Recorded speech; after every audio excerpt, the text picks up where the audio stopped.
Welcome back. Today we are unpacking an absolutely striking piece of writing. It's called Just Woman Bias by Oluyomi Oladevid. In this explainer, we're going to deconstruct how, through these rapid-fire metaphors, she maps out a really complex blueprint of identity, leadership, and resilience. Let's dive right into her vision and see exactly how she frames her unique worldview. She hooks us right from the very first lines of the poem. She writes, "I am wound, I learn from history." I mean, just think about the sheer power packed into those few words. Right out of the gate, she grounds her identity in nature and the feminine experience, but she seamlessly ties that to a deep respect for the past. She isn't just existing in the present, right? She's incubating in nature and drawing her strength directly from what came before her. It's a massive statement of intent, and she uses it to anchor literally everything that follows. But to really get her poetry, we need to understand who she is in the real world.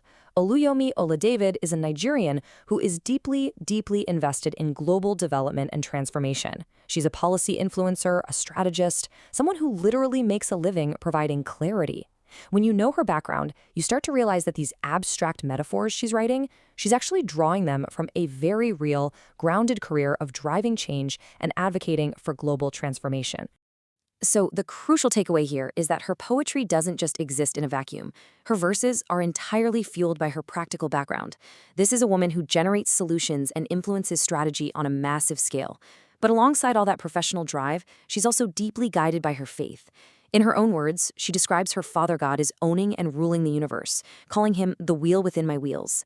Knowing this really helps us see that she frames her metaphors not just as pretty poetic exercises, but as expressions of a deeply held spiritual and practical worldview.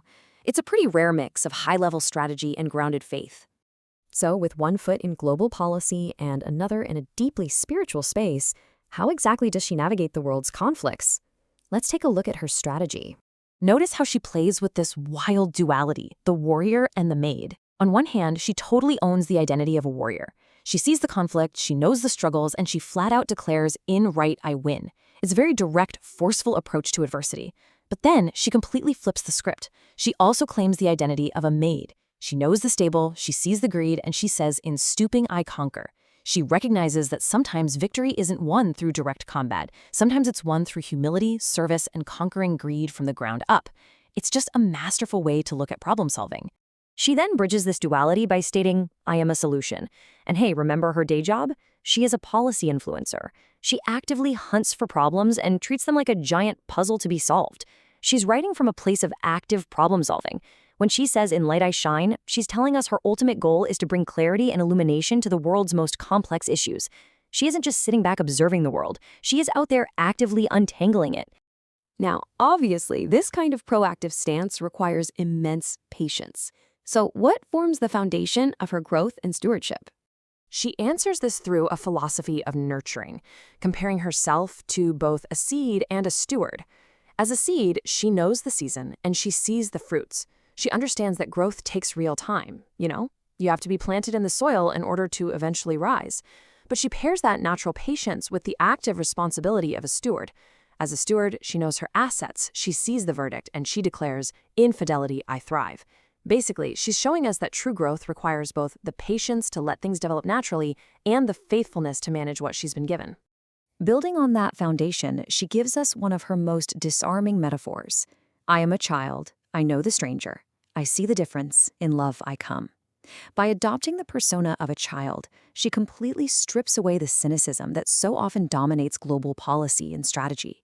She acknowledges that yes, she sees the differences between people, but she chooses to approach those differences and the strangers who carry them with love and innocence, rather than fear or suspicion. It's a really beautiful perspective. That empathetic approach naturally places her in a position of guidance. So, how does she define leadership in a world full of systemic barriers? She views leadership through two very distinct roles, the guide and the ladder. As the guide, she's out in front. She knows the terrain, she sees the gaps, and she leads the line. She's pointing the way forward. But what happens when the people she's guiding hit a brick wall?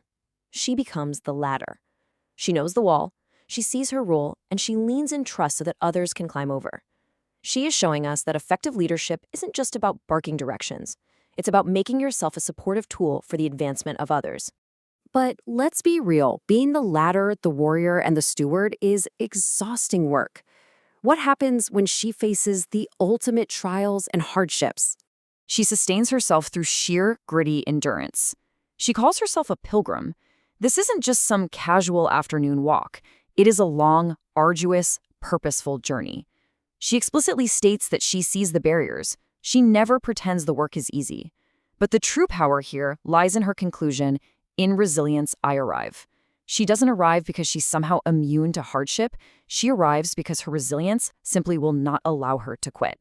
And she pushes this idea of resilience to its absolute limit with this incredible contrast, the doormat versus the palace.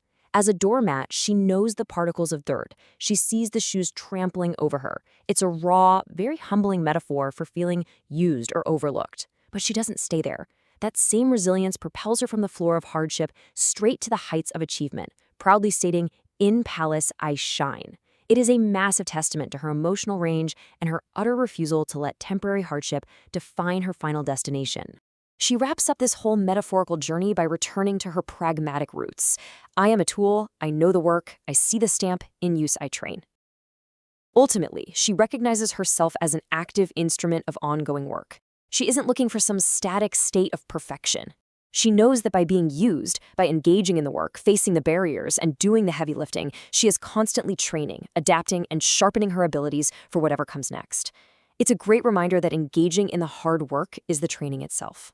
Okay, now we need to anchor all this incredible poetry back into reality. This abstract journey was actually written for a very specific context, International Women's Day 2022. She uses her poetry to speak directly to a real-world movement. She's taking her deep, introspective metaphors and applying them to the very real fight to change the inclusion narrative globally. And that brings us to her overarching message. United in our given nature, we can change the inclusion narrative.